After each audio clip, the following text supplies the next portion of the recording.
Hello बच्चों, कैसे हो आप सब। आशा करती हूँ आप सब बहुत अच्छे होंगे और स्वस्थ होंगे। तो आज हम स्टार्ट करने वाले हैं हमारा चैप्टर नंबर 5। ये है कबाड़ और कबाड़ी। ठीक है, तो चलिए स्टार्ट करते हैं।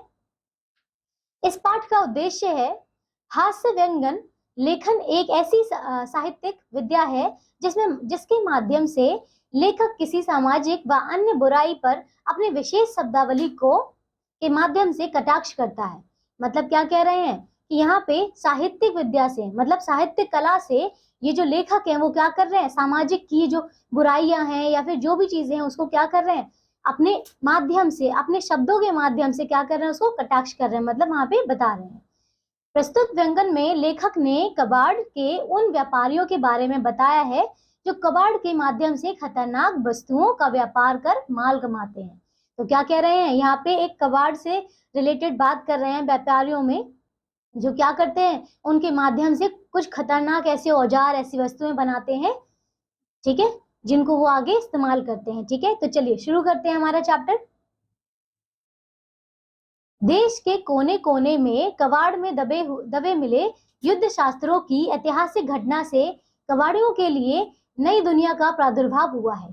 तो क्या कह रहे हैं यहाँ पे कि हमारे देश के कोने कोने से ये जो हमारे युद्ध शास्त्रों मतलब जो युद्ध में इस्तेमाल हुए जो हथियार होते हैं उनके बारे में बात कर रहे हैं कि हमारी ऐतिहासिक घटना में जितने भी ये दबे हुए हथियार मिले हैं, ठीक है, तो उनसे ये जो हमारे कबाड़ी हैं उनके लिए क्या हुआ है, एक नया प्रादुर्भाव हुआ है। ठीक है, नई दुनिया का प्रादुर्भाव हुआ है। नई परिस्थितियों के मद्देनजर बेचारे हाथ से ठेला छका कर दिन भर यहाँ वहां भटकने वाले आम कबाड़ियों के दिन फिरने और जीवन सम्मानजनक होने की संभावनाएं प्रबल हुई हैं। तो क्या कह रहे हैं यहाँ पे कि देखिए, अब आपको पता है जो कबाड़ी होते हैं वो किस तरीके से काम करते हैं। वो दिन भर अपने साथ एक पैकेट जैसा होता है, वो लेकर दिन भर घरों घरों में गलियों गलियों में भटकते रहते हैं, है ना। तो ये कह रहे हैं यहाँ पे कि जो कबाड़ी होते हैं वो दिन भर फिरने के लिए फिरते हैं और जीवन सम्मानजनक जो होता है उनकी भावनाएं क्या हुई और ज्यादा प्रबल हुई है, मतलब शक्तिशाली हुई है। वे भी उन कबाड़ियों के कौशल से सीख लेकर जरूर कल के महान कबाड़ी बनने की दिशा में कदम बढ़ाएंगे, जिन्होंने तमाम सुरक्षा चौकसी की सफलतापूर्वक बखिया उधेड़ते हुए कबाड़े में युद्ध शास्त्रों की आमद का रास्ता प्रशस्त किया है। तो क्या कह रहे हैं इस चैप्टर में, कबाड़ियों के कौशल। देखिए, कौशल का मतलब क्या होता है, कौशल का मतलब होता है योग्यता। मतलब यहाँ पे उनकी बात कर रहे हैं कि वो उस अपने काम में इतने ज्यादा कौशल हैं, ठीक है, उन्हीं से वो क्या करें, सीख लेकर एक महान कबाड़ी की दशा में और आगे बढ़ते जा रहे हैं, ये कह रहे हैं। ठीक है, इस चैप्टर में कुछ ऐसा ही बता रहे हैं, आप इसको पिक्चर में देख सकते हैं। पिक्चर में देख रहे हैं कि एक व्यापारी है जो क्या कर रहा है, अपनी सारी चीजें जितनी पुरानी रद्दी है या फिर ये जो मशीन है वो क्या कर रहा है, किसी को बेच रहा है।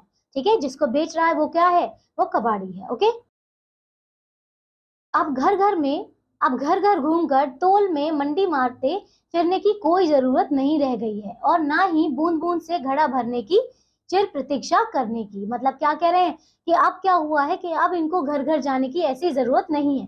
क्यों? क्योंकि उन्होंने उसमें क्या हुआ है, एक कुशल जो तरीका होता है उन्होंने वो अपना लिया है। एक बार में गंगा नहा लो। तो वो क्या कह रहे हैं, वो कह रहे हैं कि एक इसमें जो काम है उनका घर घर जाकर उन्हें भटकना नहीं है। इस देश में प्रतिभाओं की कमी नहीं, देश विदेश से हथियारों गोला बारूद की कबाड़ के जरिए तरक्की। वाह, इससे मौलिक और अनोखा आइडिया दूसरा हो ही नहीं सकता। तो क्या कह रहे हैं कि देश विदेश से जितने भी पुराने जो हमारे ऐतिहासिक जितने भी औजार मिले हैं दबे हुए, उनमें जितनी भी धातुक जो वस्तुएं मिली हैं वो देश विदेश से जो हथियार गोला बारूद ये सब हुआ है, इनका ये जो कबाड़ है इनसे भी तरक्की हो सकती है। तो कह रहे हैं कि वाह, इससे इससे मौलिक और अनोखा आइडिया और क्या होगा कि हम किसी के कबाड़ से इतना अच्छा काम कर सकते हैं। कबाड़ का कबाड़, हथियार के हथियार। तो कहते हैं कि देखिए, हमने कोई इस्तेमाल वाली चीजें या फिर जो भी जो जरूरत की चीजें हमने उनसे कुछ नहीं किया। जो कबाड़ था, देश विदेश से जितने भी औजार जो कबाड़ में मिले थे उनका इस्तेमाल किया है और हथियार बनाया है। ठीक है, तो कह रहे हैं कि कबाड़ का इस्तेमाल हो गया और हथियार के हथियार बन गए। इधर कबाड़ बेचकर पैसे कमाओ, उधर हथियार बेचकर। तो कह रहे हैं कि यहाँ पे एक तो हम कबाड़ जो बेचते हैं उससे भी पैसा कमाते हैं, और दूसरा जब हथियार बेचते हैं तो उनसे भी पैसा कमाया जाता है। तो दोनों ही तरीके से पैसा कमा लिया ना उन्होंने।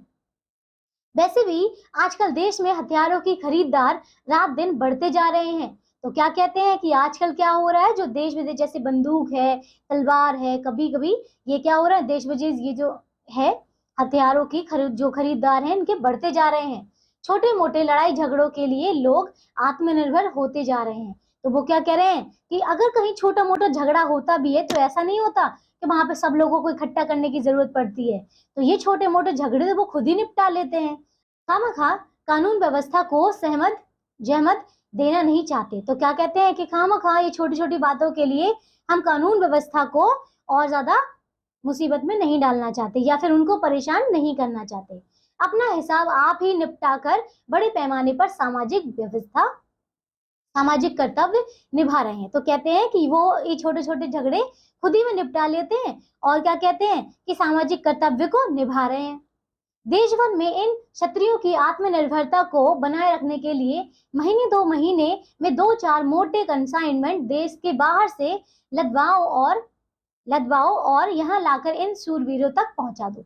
तो क्या कह रहे हैं कि देश विदेश से ये जो क्षत्रिय हैं, मतलब ये जो लड़ते हैं अपने अपने छोटे ये जो लड़ाई झगड़े हैं खुद सुलझा लेते हैं, इन लोगों को कहा है क्षत्रिय। ठीक है, तो इन क्षत्रिय जो आत्मनिर्भरता है इनको और बनाएं और हर महीने 2 महीने में इनको एक बड़े बड़े कुछ मोटे कंसाइनमेंट दे दिए जाएं, ऐसे मतलब प्रोजेक्ट दे दिए जाएं देश विदेश से, ताकि क्या हो इन यहाँ लाकर शूरवीरों को पहुंचा दिए जाए ताकि ये भी अपनी जिंदगी कुशलतापूर्वक जी सके। जिसे कबाड़ चाहिए वह कबाड़ ले जाए, जिसे रॉकेट लॉन्चर हथगोले वगैरह चाहिए खुशी खुशी अपनी पसंद के हथियार छांट कर ले जाए। तो क्या कहते हैं कि बाहर से देश विदेश से ऐसे जो भी प्रोजेक्ट है, बड़े बड़े कंसाइनमेंट है, वो इनको दे दिए जाए और जिन लोगों को भी इन हथियारों की जरूरत हो उनको वो आकर बड़ी खुशी से यहाँ से हथियार ले जाएं। ठीक है, फिर मिसाइलों की पूर्ति चाहिए। तो वो क्या कह रहे हैं, मिसाइलें किसी की चाहिए हो तो निसंकोच होकर कहें। तो कहते हैं कि अगर किसी को मिसाइलें भी की जरूरत होगी तो वो भी आकर ले जाएं बिना संकोच किए। व्यवस्था की जाएगी, भले ही बुश के खजाने में सेंध मारनी पड़े, मतलब वो कह रहे हैं कि भले ही कुछ भी करना पड़े पर फिर भी हम सारी चीजें आपको देंगे। इस तरह किसानों को रोजगार भी मिलता रहेगा। सरकार को खामखा रोजगार की चिंता में क्यों दुर्बल होने दिया जाए। तो कहते हैं कि इस तरीके से लोगों को क्या मिल जाएगा, काम भी मिल जाएगा, और जैसे कबाड़ बेचकर या फिर अपने लिए ये औजार बेचकर अपना वो पेट पाल सकते हैं। ठीक है, तो इससे क्या होगा कि रोजगार की चिंता भी खत्म हो जाएगी। बुद्धिमान कबाड़ियों की इस क्रांतिकारी पहल से कबाड़ के धंधे में एक नए व्यापार प्रणाली का चलन में आना सुनिश्चित है। तो क्या कह रहे हैं कि ये जो बुद्धिमान कबाड़ी हैं इनकी ये जो क्रांतिकारी है, मतलब इनके काम करने का ये जो तरीका है, इससे एक नई प्रणाली का चलन हुआ है जो गरीब कबाड़ियों में सफल व्यापारी घरानों की कुशाग्र बुद्धि और दूरदृष्टि को जन्म देंगी। तो क्या कहते हैं कि ये जो जितने भी ये गरीब लोग हैं या फिर जितने भी ये गरीब कबाड़ी हैं वो क्या कर सकते हैं, अपनी कुशल बुद्धि से, मतलब बहुत तेज इनकी जो बुद्धि है उससे क्या कर सकते हैं, अपनी दूरदृष्टि को जन्म देंगी। ठीक है, वे महंगा सूट पहनकर देश के बड़े उद्यमियों में शामिल होने की होड़ में हिस्सा ले सकेंगे। तो क्या कहते हैं कि ये अपने छोटे छोटे कामों से क्या कर पाएंगे, जो और बड़े लोग हैं, जो बड़े बड़े क्या है उद्यमी हैं, ठीक है, बड़े बड़े उद्यमी हैं, उनमें क्या हो सकते हैं, शामिल हो सकते हैं। ठीक है, और उन्हीं लोगों की तरह कोट पहन सकते हैं, सूट पहन सकते हैं। ठीक है, उनमें भी बाजार को समझने की उन्नत समझदारी को जन्म हो सकेगा। ठीक है, तो जब वो अपने काम को और बढ़ावा देंगे और अच्छे से अपना पूरी कुशाग्र बुद्धि लगाकर अपना काम करेंगे तभी तो वो आगे आ पाएंगे। ठीक है, वे धंधे की बारीकियां सीख सकेंगे और भी ज्यादा बारीकी से धंधा कर पाएंगे। ठीक है, जैसे कहा कि कबाड़ में हाथ डालने से कबाड़ के साथ दूसरी कीमती सामग्री भी बटोरी जा सके। तो मतलब कह रहे हैं कि जिस तरीके से अगर कबाड़ उठाते समय कोई कीमती वस्तु हाथ आ जाती है, उसी प्रकार ये जो कबाड़ी हैं वो अपना कबाड़ बेचकर या इस तरीके का काम करके भी क्या कर सकते हैं, बहुत ही अच्छी एक कीमती जिंदगी जी सकते हैं और कीमती चीजें हासिल कर सकते हैं। ठीक है। जिस तरह सौभाग्यशालियों ने रॉकेट बम वगैरह बटोरे, तो कहते हैं कि जिस तरह ये जो सौभाग्यशाली जो भी और लोग हैं जिन्होंने बम बटोरे हैं, वो क्या कर सकते हैं, बतौर उदाहरण शराब की खाली बोतलों के साथ भरे हुए पौए, आधियों दवा की खाली शीशियों के साथ कीमती टॉनिक, एंटीबायोटिक की भरी हुई शीशियां। तो क्या कह रहे हैं, जिस तरीके से ये जो सौभाग्यशाली है जिन्होंने रॉकेट बम बटोरे हैं। अब देखिए रॉकेट बम किसे कहते हैं, कुछ उदाहरण के लिए कह रहे हैं कि जो शराब की खाली बोतलें होती हैं, या फिर जो आधे पौए, या फिर जो अब जैसे शराब की जो कुछ बोतलें होती है ना, छोटी वाली कुछ बड़ी वाली, वो कुछ दवा की जो खाली शीशियां होती हैं, ठीक है, जो टॉनिक्स वगैरह की बोतलें होती हैं, खाली शीशियां होती हैं छोटी वाली, उन सबको कहा है इन्होंने रॉकेट बम। ठीक है, क्यों, क्योंकि इनको बेचकर भी कुछ ना कुछ पैसा कमाया जा सकता है। टीवी, फ्रिज की खाली कार्टूनों के साथ साबुत टीवी, फ्रिज आदि। तो कह रहे हैं कि देखिए और भी कई सारी चीजें, जैसे कि टीवी हो गया, है ना, उससे जो कार्टून्स वगैरह निकलते हैं वो हो गए, ठीक है। एंड किताबों की रद्दी के साथ ताजा छपा हुआ साहित्य, पुरस्कार प्राप्त पुस्तकें आदि आदि। तो क्या कहते हैं, और रद्दी में क्या क्या मिलता है, कहते हैं कि जो किताबें या फिर जो पुरानी किताबें होती हैं उन्हें रद्दी कहते हैं। ठीक है, तो रद्दी, कुछ पुराने पेपर्स, ये या फिर जो साहित्य होती हैं, ये क्या है, सब एक पुरस्कार के रूप में प्राप्त हुई हैं। ठीक है, जो पुस्तकें हैं ये क्या है, ये एक तरीके का पुरस्कार ही है। कबाड़ी और पुस्तकों की चोली दामन का साथ रहता है। तो क्या कहते हैं कि जो कबाड़ी हैं, कबाड़ी और पुस्तकों का, क्यों, क्योंकि जो पुस्तक है वो तो रद्दी है, और अक्सर लोग क्या करते हैं, जितनी भी पुरानी किताबें, पुराने पेपर होते हैं, कबाड़ियों को दे देते हैं, है ना, बेच देते हैं। तो ये जो कबाड़ी हैं और जो पुस्तक है, उनका तो चोली दामन का साथ है, मतलब वो तो हमेशा साथ ही रहते हैं। यदि इस व्यापार प्रणाली के समय क्रियान्वयन के जरिए कबाड़ी को प्रकाशक के गोदाम से सीधे पुराने साहित्य की रद्दियों के साथ किसी पुरस्कार पुस्तक का ताजा संस्करण तोल के भाव में मिल जाए तो क्या कहने। तो वो कहते हैं कि अगर किसी कबाड़ू को अगर ये साहित्य की जो किताबें हैं रद्दी में मिल जाएं, तो इनके लिए और मतलब खुशी की बात ही क्या होगी इनके लिए, है ना, मतलब खुशी का ठिकाना ही नहीं होगा इनका। इनके लिए क्या है, ये पुरस्कार के बराबर। पुरस्कार प्राप्त पुस्तकों को पुरस्कृत होने के कुछ दिनों बाद तक अच्छा मार्केट रहता है। तो वो कहते हैं कि जो किताबें बेची जाती हैं उनके बाद ही कह रहे हैं कि कुछ अच्छा मार्केट जब रहता है तो ड्राइंग रूम में आने जाने वाले लोगों पर अच्छा प्रभाव पड़ता है।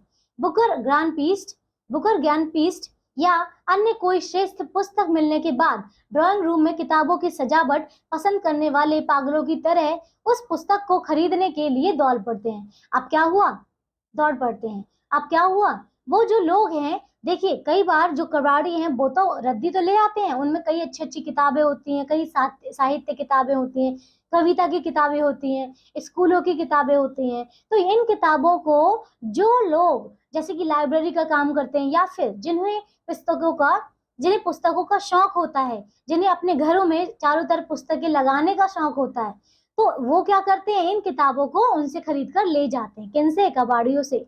तो फिर क्या होता है, कबाड़ी इसमें क्या कर लेते हैं, तो फिर कबाड़ी इससे कुछ आमदनी कमा लेते हैं। ठीक है, भले ही उसे पढ़कर कुछ समझ में ना आए, मतलब जिन जिन लोगों को किताबों का शौक होता है, जो लेकर जाते हैं,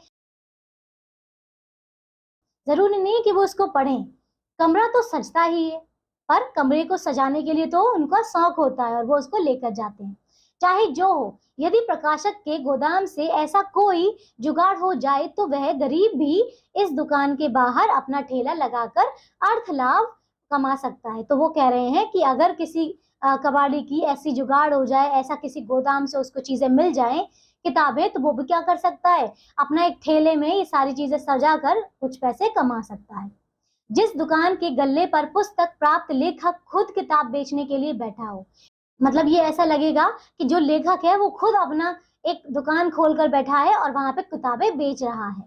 आजकल अपने ऑटोग्राफ दे देकर बिक्री में सहयोग करने का चलन लेखकों में बढ़ता जा रहा है। तो आजकल क्या हुआ है, कह रहे हैं कि जो लेखक होते हैं वो किताबों में अपना ऑटोग्राफ भी देते हैं। ठीक है, उनमें ऑटोग्राफ देते हैं, जिससे ये पता चलता है कि हाँ, ये जो किताब है वो इसी लेखक के द्वारा लिखी गई है। अगर बाजार में पुस्तक अच्छी उठ रही हो तो हो सकता है कबाड़ को लेखक की रॉयल्टी से भी ज्यादा कमाई हो जाए। तो कह रहे हैं कि अगर मान लीजिए कि जो किताबें हैं उसका व्यापार जो है अच्छा चल रहा है, मार्केट अच्छा चल रहा है, तो क्या होगा, जो कबाड़ी है वो लेखक से ज्यादा कमा सकता है। क्यों? क्योंकि सभी लोग क्या करेंगे, जब भी जैसे किताबें लेने जाते हैं, अब देखिए लेखक तो डायरेक्ट कांटेक्ट में आता नहीं है ना, जो लेखक है वो तो डायरेक्टली संपर्क में आते नहीं है। तो जो जिन लोगों को किताबों का शौक होता है वो जा जाकर दोनों अलग अलग दुकानों पे जो भी किताबें बेचते हैं उनसे किताबें खरीदते हैं। यह सब कुशल एवं उन्नत प्रबंधन के विषय हैं। सबसे पहले वह सब सीखना पड़ेगा जो एक अच्छा मैनेजमेंट स्कूल अच्छी फीस लेकर सिखाता है। तो देखिए क्या कह रहे हैं कि ये जो छोटे छोटे काम है, जैसे कि ये जो कबाड़ी है या फिर जो भी चीजें हैं, ऐसे व्यापारियों को ये चीजें सीखनी पड़ेंगी कि किस तरीके से स्कूल वाले शिक्षा को प्रदान करते हैं। ठीक है, तो अगर ये कला इन लोगों को भी आ जाए तो वो भी एक अच्छा पैसा कमा सकते हैं अपने इस छोटे से काम से। जैसे उन अड्डों की तलाश कैसे की जाए, उन अड्डों की तलाश कैसे की जाए जिसे प्रबंधन की भाषा में आइडेंटिफिकेशन ऑफ टारगेट कहते हैं। तो कहते हैं कि ऐसे मतलब ऐसे ऐसे जो अड्डे हैं, ऐसे जो लोग हैं, ये जो काम करते हैं, उनकी तलाश कैसे की जाए, उनको कैसे आइडेंटिफाई किया जाए। ठीक है, फिर यानी पहले ऐसे अड्डों को चिन्हित करना जहां कबाड़ के अलावा और कुछ लाभदायक हो। तो कहते हैं कि जहां पे कुछ ये जो लोग हैं इनको कुछ ऐसी जगह टारगेट करनी पड़ेगी जहां पे सिर्फ कबाड़ ही नहीं हो, कबाड़ के साथ में कुछ और अन्य वस्तुएं भी मिल जाएं। ठीक है, जहां कबाड़ के अलावा कुछ और भी लाभदायक हो। फिर उस अधिकारी को ढूंढना एवं साम दाम दंड भेद कर अपनाकर उस तक पहुंचना जो कबाड़ बेचने के लिए अधिकृत हो। फिर क्या करते हैं, पहले होता है कि हमें ऐसे घर को ढूंढना, ऐसे व्यक्ति को ढूंढना जिसके पास क्या हो, ऐसी वस्तु हो जिनको वो बेचना चाहता हो। फिर क्या करना है, जैसे ही वो व्यक्ति मिल जाए उसको फिर समझा कर, उसको अपना बनाकर, अपनी बातों में लेकर उसको कबाड़ बेचने के लिए मना लेना। ठीक है, तो देखिए ये सारी चीजें इन व्यक्तियों को आनी चाहिए। उससे टर्म एंड कंडीशन क्या कहते हैं, उससे टर्म एवं कंडीशन, कमीशन इत्यादि के संबंध में गुप्त चर्चाओं के दौर चलाना। आप क्या कर सकते हैं, फिर उससे ये बताना कि पैसे कितने होंगे, कितने लगेंगे, कितना क्या मोल भाव चल रहा है, ये सब। वैध अवैध सब कुछ जांच परख लेना। भविष्य में जांच इत्यादि के झेमले से बचने के लिए जो कुछ भी अवैध है वह वैज्ञानिक तरह से संपन्न हो तो अच्छा है, बाद में लफड़े नहीं होते। तो क्या कहते हैं कि ये जितने भी काम हैं, जिस तरीके से मोल भाव करना है, लोगों को मनाना है कि वो अपना सामान कुछ जो भी उनके काम करना हो वो बेच सके, उसके लिए कुछ इस तरीके से काम करना कि वो अवैध भी ना हो या फिर आगे आने वाले समय में वो उनके लिए कोई भी लफड़े का मतलब क्या होता है, कोई भी झगड़े की वजह ना बने। ठीक है, मतलब ये जो सारे काम है वो वैज्ञानिक रूप से हो, एक सही तरीके से हो, ताकि आगे जाकर उन्हें कोई भी मुसीबत का सामना ना करना पड़े। मैं देश के बड़े बड़े शिक्षा माफियाओं का ध्यान इस तरह खींचना चाहता हूँ क्योंकि शिक्षाविद तो अब बचे ही नहीं है। तो क्या कहते हैं, शिक्षाविद का मतलब क्या होता है, शिक्षाविद का मतलब होता है विद्वान। मतलब कहते हैं कि देश विदेश में अब ऐसे शिक्षाविद जो विद्वान लोग हैं वो तो अब बचे ही नहीं है। ठीक है, तो माफिया जो मेरी इस महत्वपूर्ण सलाह पर ध्यान दे कि व्यापार प्रबंधन की शिक्षा के क्षेत्र में एक नया विषय हो सकता है। तो क्या कहते हैं, वो कह रहे हैं कि व्यापार का जो क्षेत्र है उसमें, तो वो कह रहे हैं कि जो माफिया लोग क्या करें, इनकी बातों पर ध्यान दें और ये जो व्यापार का प्रबंधन है उसमें इस काम से रिलेटेड भी क्या हो, वहां पे कुछ ना कुछ वहां पे एक विषय हो। ठीक है, जिससे लोग इसके बारे में और ज्यादा पढ़ सकें, जिसके 100% रोजगार उन्मुखी होने की गारंटी दी जा सकती है। तो कहते हैं कि अगर ये काम हो, मतलब अगर ये एक विषय आ जाए और लोग इसको पढ़ना शुरू कर दें, तो फिर हम क्या हो सकते हैं, रोजगारी की ये जो समस्या है उससे मुक्त हो सकते हैं। इस रास्ते पर चलते हुए देश की आर्थिक तरक्की की कल्पना भी नहीं की जा सकती। सारी दुनिया तमाम तकनीकें झोंक कर युद्धास्त्र युद्धास्त्र बनाए। तो वो क्या कहते हैं कि सारी दुनिया जो है, सारी ये जो तकनीकें हैं वो सब छोड़कर क्या बनाए, युद्ध शास्त्र, मतलब ये जो युद्ध में इस्तेमाल होने वाले हथियार है वो बनाए, और हम उन्हें कबाड़ में भर भर कर उठा लाएं। इससे बढ़तर नफे का सौदा और क्या हो सकता है। तो वो कहते हैं कि इससे और ज्यादा अच्छा तरीका क्या हो सकता है कि लोग ये जो और तकनीकी काम है वो सब छोड़कर क्या बनाए, हथियार बनाए, जिससे क्या हो कि और कबाड़ निकले, और कबाड़ निकलेगा तो क्या होगा, लोग कबाड़ियों को और ज्यादा सामान मिलेगा और उससे और ज्यादा वो हथियार बना पाएंगे और चीजों को बेच पाएंगे। विषय नया है और संभावनाएं अंतर्राष्ट्रीय हैं। बच्चों के माँ बाप घपाघप टूट पड़ेंगे। तो क्या कहते हैं कि ये जो विषय है ये क्या है, एक अंतरराष्ट्रीय है, ठीक है, मतलब देश विदेश में क्या हो सकता है, इसमें देश विदेश का ये जो सामान को खरीद फरोख्त करना है ये संभव हो सकता है। अब जो बच्चों के माँ बाप हैं, अगर उनको ऐसा पता चलेगा तो वो तो टूट पड़ेंगे, ठीक है, अपने बच्चों को इस काम में आगे करने के लिए। अपने बच्चों को कुशल कबाड़ी बनाने के लिए कोर्स में धड़ाधड़ एडमिशन दिलवाएंगे। तो लोग क्या करेंगे, अगर ये इस तरक्की के बारे में लोगों को पता चले तो वो क्या करेंगे, लोग माता पिता जो है अपने बच्चों को बहुत ही सही तरीके से इस कोर्स में बच्चों का एडमिशन करवाएंगे। कोर्स का नया नाम हो सकता है डिप्लोमा इन कबाड़ मैनेजमेंट। तो देखिए क्या कह रहे हैं, तो इसका नाम हो सकता है डिप्लोमा इन कबाड़ मैनेजमेंट। तो देखिए एक बहुत ही अच्छे तरीके से हमारे जो लेखक हैं उन्होंने दर्शाया है कि कितनी छोटी चीज से हम एक बड़े से बड़ा काम कर सकते हैं, हम एक अंतर्राष्ट्रीय लेवल तक का काम कर सकते हैं, और हमारी जो जितनी भी रोजगार मंदी है या जितना भी हमारी समस्याएं हैं उनको दूर किया जा सकता है। बस एक हमें समझ होनी चाहिए कि हमें किस तरीके से किस चीज को इस्तेमाल करना है, कहाँ पे उसको बेचना है, उससे क्या बनाना है इस चीजों का, ठीक है।